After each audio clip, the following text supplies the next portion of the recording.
شرف انا همین خیلی یک چیز است. بگذار خدا نگه دارد. آدم از مجبوری به همه چیز قادر است.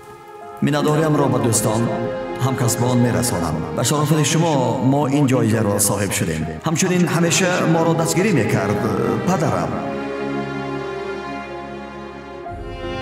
آزاد قراخان، تشکر و شب خوش.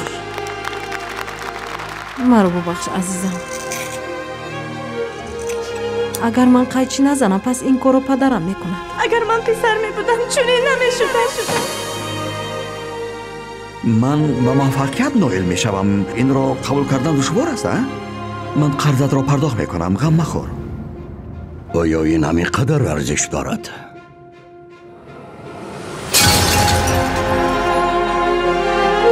همش تمام شدم. خوب آرام باش. با چشمانی من نگر. خوب آرام شو. من تو رو آزاد میکنم. فهمه؟ امیدت رو از دست نده. مادر، پدر و من همه ما رو زندانی میکنن. میفهمی؟ احمد به زندان رفته است تا با آن دختر بخورد، ولی تو همه را تازه کرده ای. جنایت را او نه بلکه من صادر کرده بودم.